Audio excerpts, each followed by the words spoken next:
Yo, Tom from Toonami here. You're listening to the UGO podcast, and I hope you all are ready, because Trailer Talk starts now. So, yeah, you saw the first trailer for this, right? Yeah, we should watch that.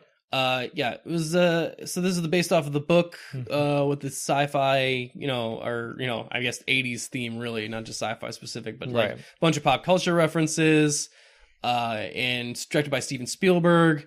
This is the first official trailer. I guess the other one was just a teaser. So the other one felt like an actual trailer. I don't know what their distinction between teaser and trailer is anymore. Ignore that whole argument. The teaser for the trailer for the trailer for the trailer for the TV spot.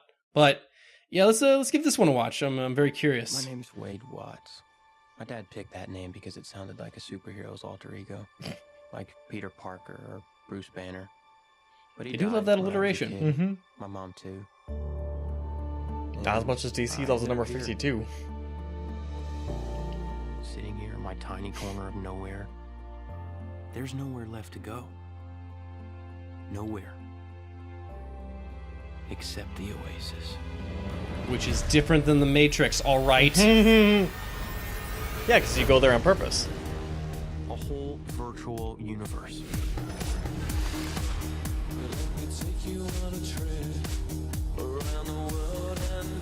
People come to the Oasis for all the things they can do.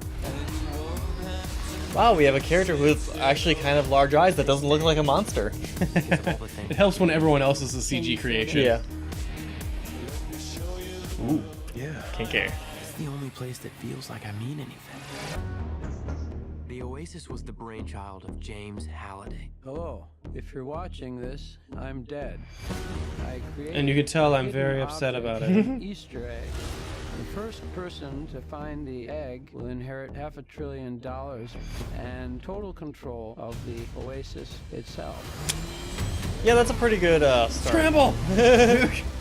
Who is this Parzival, and how the hell is he winning? Find him. This isn't just a game. Just weird choices for music. I'm talking about actual life and death stuff. The Oasis, the world's most important economic. Well, if you were making a movie that was basically a love letter to all the stuff you loved from the 80s. Yeah.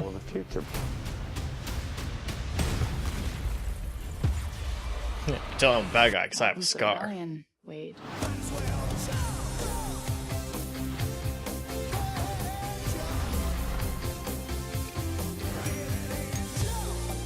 Like many of you, I only came here to escape. Okay, Tracer showing up? Yeah, I saw that one too. That's weird. Just myself. Are you willing to fight? Help us save the Oasis. Like, all the other ones are like, yeah, these are like 80s and 90s characters. Just for something coming that came out, like, 2 years ago showing up is kind of weird to me. Yeah. I don't know. Like, for one level, I really like the idea of Ready Player One. It's very. I'm trying to figure out like what is what actually is, but it looks like it's probably someone's like love child of a movie, but it's not like Valerian. Yeah, like it looks like it actually reminds me. There's parts of it that remind me a lot of that movie Valerian, except I want to watch this one possibly. So yeah, I love the fact that we can just, it's like the Matrix. Like, you got to go in a virtual world. Like, the thing I liked about the book was that, like, yeah, you'd have a bunch of people running around doing all the cool shit, like riding in the Batmobile, the fucking DeLorean, and like screwing around with all this pop culture references. Like, the main thrust of the story is basically rewarding a kid for being pop culture savvy about one particular guy.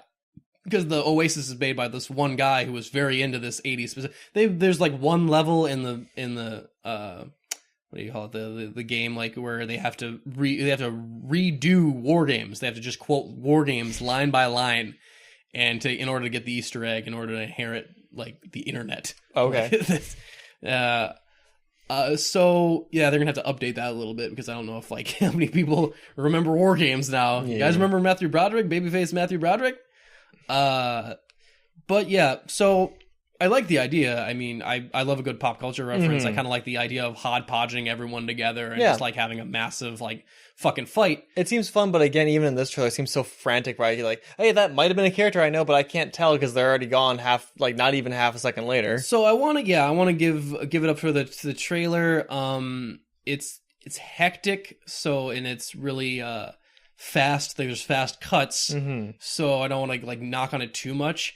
But every time we get a long shot, like say there's that club sequence, I'm gonna say that's probably gonna be my least favorite sequence in the movie. Yeah, I remember it in the book where it is mostly about him and this other character that he's learning with. Like that's the main focus of it. Okay, but like it is in this club where everyone's hanging out and everyone gets to change and be like whatever character they want to be. We see Harley Quinn and Joker in that shot, and then we see some other characters that I have no idea because the fucking lighting only does their silhouette. And everyone else in the trailer, everyone else is very excited, like, oh, they've been pausing the trailer, like, oh, look who that is. Right. That is. And I'm like, I'm not going to pause the movie while I'm watching it in the theater. Yeah. And I'm sick of watching these trailers over and over again to try and see what new characters I can see, because every once in a while you'll get a character that is very prominent and stands out because their color scheme is different. Like Tracer stands out a lot in the shot that she's in. Well, yeah, she's like forefront and she's bright. Did you even notice Chun-Li was right next to her? No, you notice. can't. You almost can't because there's not enough time to. So hopefully that will be set off in the movie because there's just the trailer has to be cut for time. So there's just quick shot. But that they linger on that shot with them, all those people floating in the air. That shot means nothing to me. No. I don't know who any of those people are. And it's like, well, if you pause here and then, look in, like you see that person is wearing the headdress, I'm like, fuck off. I don't want to pause and like see, like, I maybe this movie will be great on DVD when I can pause it and watch it in slow-mo at my leisure. To be honest, when I see that scene, I actually expect a clown to show up and go, they all float down here. Yeah, we see Chucky in the trailer too for half a second. And we see, like, what I assume is either Deadpool or Deathstroke walk past him with the swords and the mask. Yeah. And I can't tell because he's in silhouette and, like... we can't see the color scheme. I get that they want to hide a lot of some of these other things so that they might get away with more on the copyright scheme. But the main point and appeal of Ready Player One is to see all these characters interact with one another. So obviously they have the rights to certain characters, like Iron Giant is very prominent. We see a Gundam. That's pretty cool. We do see that very prominently. We see Kong. Well, we see Kong, but even he is in the backlit silhouette. It's true. But I mean, I'm not sure how that would work on copyright because it's pretty obvious what it is. But... everything else, they have this weird color scheme of everything is very muted. Like the DeLorean, I can tell is the DeLorean because they focus on it. But there's a lot of other vehicles that I'm like, I think that's the motorcycle from Akira, but like there's the color palette is kind of grayer and everything is muted.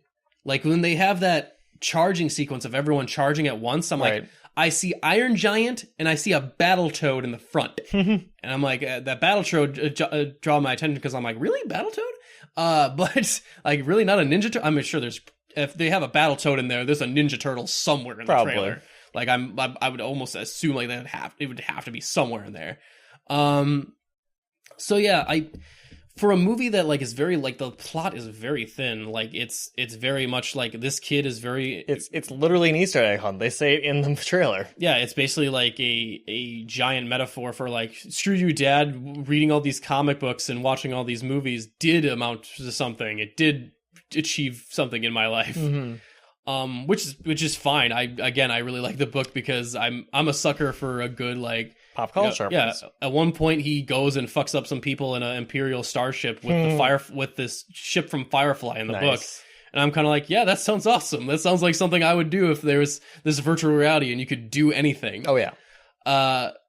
And yeah, I'm concerned that like, hey, if we're gonna do this whole like, look at this, better be able to see it. I want to see them. Like I want to. It seems like a very important element of a look and see type film. But yeah, otherwise, I don't think there was too much other that I complain about. I just hope that is not so prevalent in the film. Like I said, mostly it's in that club sequence.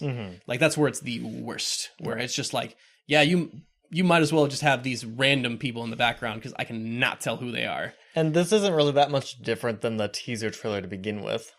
Yeah. Well, again, like they can only like there's not.